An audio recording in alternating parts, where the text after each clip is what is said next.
Hello, magandang gabi sa lahat diyan sa atin sa Pilipinas at sa lahat ng mga OFW, seafarer na on board at mga OFW nga malayo ngayon sa kanilang pamilya. Binabati ko po kayo ng manigong bagong taon sa inyong lahat, no?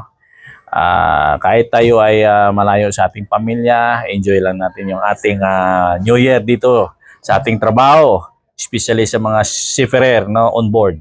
Enjoy lang sa trabaho. At sa mga OFW land-based din at ako'y bumabati din sa inyo. No? Happy New Year. So kailangan natin talagang sumikap para sa future ng ating pamilya. So binabati ko din diyan yung aking mahal na asawa sa Taguig at aking mga anak, apo. Binabati ko kayo ng happy New Year kahit ako'y wala diyan sa inyo. At importante, masaya yung New Year at enjoy, no? At sa mga kasamahan mo diyan sa mga enumerator ng Taguig, happy New Year din sa inyo. Binabati ko kayo lahat. Happy New Year sa mga kumpare ko diyan sa Taguig. Happy New Year, no? Sa inyong lahat, enjoy sa New Year 2026.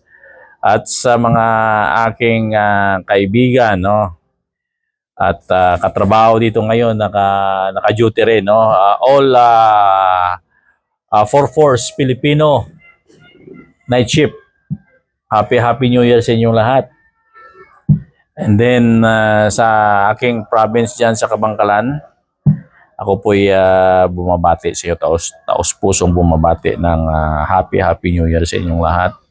Diyan sa Kabangkalan, sa aking mga classmate, no, kaibigan diyan sa Kabangkalan at nakakilala sa akin. Happy New Year sa inyo.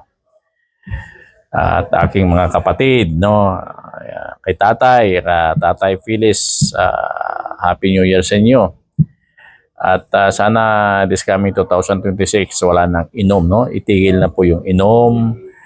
Yung inumin nyo na lang po yung binibigay na doktor ng mga gamot sa inyo at maintenance at vitamins, no? Para lalo kayong lumalakas, no? Huwag kayong pasaway, no? Kasi alam nyo, mahirap pasaway. Pag tingnan mo na mild stroke ka and now you are recovering na sa mild stroke mo. Okay lang kung may pera tayo, pag walang pera, mahirap. So, sa akin din mga kapatid, no, sa kapatid kong babae, si kay Marie Piansay, happy New Year sa inyo. No? Sana enjoy lang New Year kahit hirap ang buhay, basta enjoy lang yung New Year na. Importante good health lang tayo. At sa aking kapatid din na kay RJ Hilario, happy New Year din sa iyo at sa mga pamilya mo. No?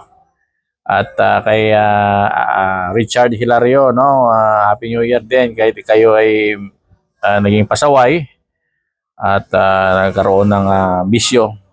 Ako po'y nanalangin sa iyo na magbago ka at baguhin mo yung estilo ng buhay mo, focus at itigil yung bisyo, no?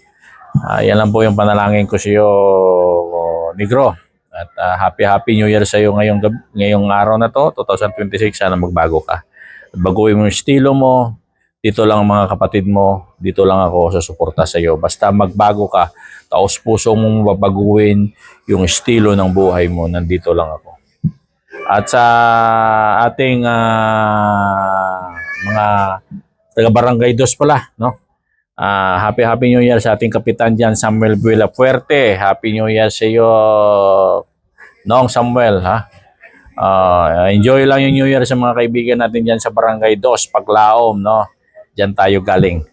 At sa ating butihing mayor ng Kabangkalan, Mayor Benji Miranda, and sa iyo din sa asawa nyo, sa kay Vice Mayor Divine Gracia Miranda.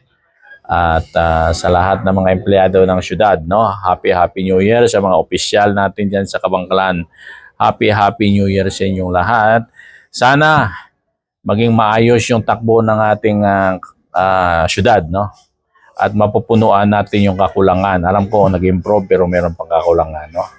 At papasalamat natin sa ating butihing mayor nga nagkaroon ng proyekto na pamaskong gift pack sa ating buong Kabangkalanon, no?